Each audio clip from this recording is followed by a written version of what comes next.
आज हम उमानंद मंदिर की रहस्यमयी पौराणिक कहानी के बारे में बात करेंगे। यह मंदिर ब्रह्मपुत्र नदी के मध्य में उमानंद द्वीप पर स्थित है, जो असम के गुवाहाटी शहर के निकट है। इस कहानी की शुरुआत भगवान शिव और देवी सती के प्रेम कहानी से होती है। सती प्रजापति दक्ष की पुत्री थी और दक्षराज कभी नहीं चाहते थे कि शिव उनकी बेटी से विवाह करे, लेकिन एक दिन अपने पिता की इच्छा के विपरीत सती ने शिव से गंधर्व विवाह के रीतियों के माध्यम से शादी कर ली। इस घटना ने दक्षराज के मन में एक बड़ा सदमा पैदा कर दिया और क्रोध में उन्होंने अपनी बेटी के साथ सभी संबंध हमेशा के लिए खत्म कर दिए।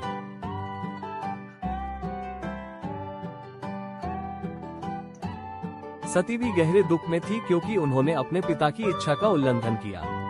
उनकी मानसिक स्थिति को समझते हुए शिव अक्सर उन्हें एक विशेष स्थान पर ले जाते थे, जहां वे अच्छा समय बिताते थे। ये स्थान एक सुंदर द्वीप था जो ब्रह्मपुत्र नदी के बीच स्थित था। वहां शिव अपनी पत्नी के मन को प्रसन्न करने के लिए विभिन्न गतिविधियां करते थे। इसी प्रेमपूर्ण व्यवहार के कारण इस स्थान का नाम उमानंद पड़ा। उमा और आनंद। यहाँ उमा भगवान शिव की पत्नी को दर्शाता है और आनंद खुशी या सुख को दर्शाता है। उनकी शादी के कई साल बीत चुके थे, लेकिन सती और उनके पिता के बीच आज तक कोई संबंध नहीं था। एक दिन उसे पता चला कि दक्ष एक विशाल पूजा कार्यक्रम आयोजित कर रहे हैं, जहां अधिकांश देवताओं को आमंत्रित किया गया था। लेकिन एक समस्या थी, दक्ष ने भगवान शिव और देवी उमा को वहां आमंत्रित नहीं किया। वर्षों से अपने परिवार से न मिल पाने के कारण वह बहुत दुखी थी। अत्यधिक दुखी होकर उन्होंने अपने पति से वहां जाने की जिद की। भगवान शिव ने उन्हें समझाने की कोशिश की कि वे निमंत्रित हैं और वहां जाना गलत है। बहुत समझाने के बाद भी देवी उमा अपनी जिद पर अड़ी रही। अंततः शिव को पत्नी की जिद के आगे झुकना पड़ा और वे दोनों उस भव्य पूजा कार्यक्रम में गए। प्रजापति दक्ष ने उनकी उपस्थिति की उम्मीद नहीं की थी, इसलिए जब उन्होंने दोनों को एक साथ देखा तो वह अत्यंत क्रोधित हो गए। क्रोध में दक्ष ने बड़ी भीड़ के सामने अपनी बेटी सती और अविवाहित दामाद शिव का अपमान करना शुरू कर दिया। देवी उमा ने किसी तरह अपना अपमान सह लिया, लेकिन अपने पति के अपमान को वह किसी भी तरह सहन नहीं कर सकी और पूजा की अग्नि में अपने प्राणों की आहुति दे दी।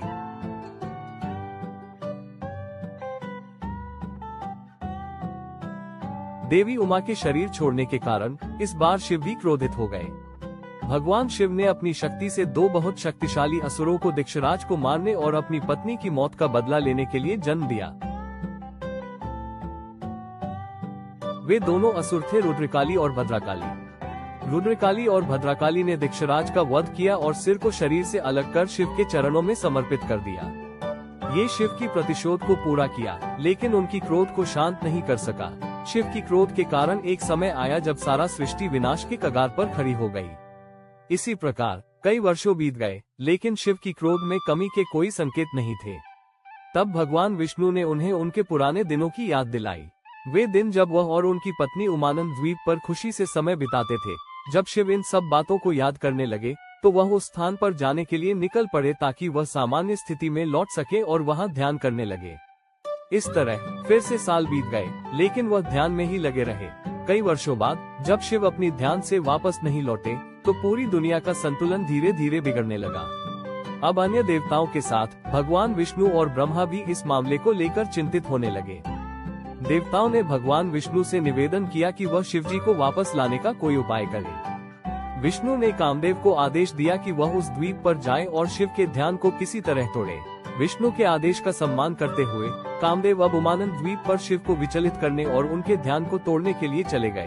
द्वीप पर पहुंचने के बाद कामदेव ने बहुत प्रयास किया, लेकिन वह किसी भी तरह से शिव को विचलित नहीं कर सके। अंततः उन्होंने ध्यान कर रहे देवता के सामने नृत्य करना शुरू कर दिया।